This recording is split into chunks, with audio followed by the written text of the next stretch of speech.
আজকে রান্নাঘরে আসতে বেশ দেরি হয়ে গেছে, প্রায় 12:30 বাজে। এসে দেখি তেল নেই, তাই আমার শাশুড়ি মা শিশিতে তেল ভরে দিচ্ছিল।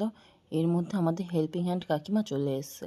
তার খাবার জন্য ঝটাপট করে বেগুন ভাজা আর ডিমের পোচ করলাম, আর ওপাশে আমরা যে সকালে ভাতটা খেয়েছিলাম সেই ভাতটাই গরম বসিয়ে দিলাম। যেহেতু আজকে কোনো রান্নাবান্না এখনও দুপুরে রান্নাবান্না এখনও করে উঠতে পারিনি, তো ওই পাশে দেখো তাড়াতাড়ি করে খিচুড়িটা বসিয়ে দিয়েছিলাম, যেহেতু ওকে আবার 1:30টার সময় খেতে দিতে হবে। এদিকে লাউ শাকের জন্য কড়াইতে তেল দিয়ে নানা রকমের সবজি, নুন হলুদ দিয়ে একটু ভাজা ভাজা করে লাউ শাক দিয়ে তার মধ্যে লঙ্কা চিড়ে দিয়ে ঢাকা দিয়ে দিয়েছি। ওইদিকে ভাতটা বসিয়ে দিয়েছি, এদিকে আবার লাউ শাকের ঢাকনা খুলে একটু চিনি দিয়ে আবার ঢাকা দিয়ে দিয়েছি। ওইদিকে লাউ শাকে ফোড়ন দেওয়ার জন্য তেল দিয়ে ওর মধ্যে শুকনো লঙ্কা আর পাঁচফোড়ন দিয়ে কয়েকটা বড়ি ভেজে নিয়ে দিয়ে দিয়েছিলাম।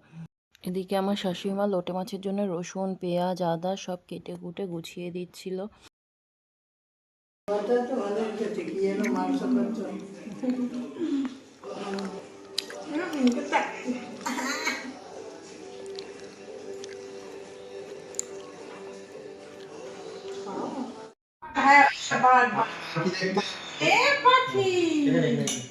আমরা দেখতে যাবো মাংকি। কতগুলো মাংকি দেখবো বাবা? আউল মানে কি? আচ্ছা তুমি বলো আউল মানে কি? পাতা পাতা। আউল মানে কি? বলো তো দেখি। পাতা। পাতা ইংরেজি কি? চলো চলো। হ্যাঁ পাতা ফেলে দেবো? আচ্ছা পাতা ফেলে দিচ্ছি। তুমি ফেলে দাও, তুমি ফেলে দাও। ধরো। শোন, ভাবছে পাতা নেই। পাতা ফেলে দিচ্ছি থাকি। চলো চলো চলো কাপ কাপ করে চলো মাংকি দেখো। কটা আছে মাংকি? দুটো। ও ছুটি বাড়াও ছুটি বাড়াও ছুটি বাড়াও। বাবা ছুটি বাড়াও। বড় করে হাত করো, ভাত করে না। হ্যাঁ ছুটি বাড়াও। হ্যাঁ ওই মাংকি আসবে।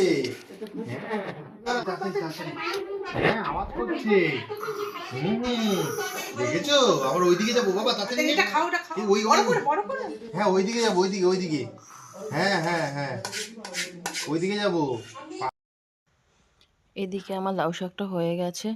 এই বাটিতে কাকির জন্য একটু তুলে রেখে আমরা আমাদের জন্য তুলে নিয়েছিলাম। এইদিকে দেখো ভাতও হয়ে গেছে, ভাতটা আমার শাশুড়ি গড় দিয়ে দিল। এইদিকে লোটে মাছটাও প্রায় হয়ে গেছে। এর মধ্যে শুকনো লঙ্কা সাদা জিরে আর গোটা গরম মশলা ফোড়ন দিয়ে দিলাম। জলটা আর একটু সময় শুকালেই আমাদের লোটে মাছ একদম তৈরি হয়ে যাবে। লোটে মাছটা রান্না হয়ে গেছে। এবার দেখো সব কিছু একটু ক্লিন করে নিলাম।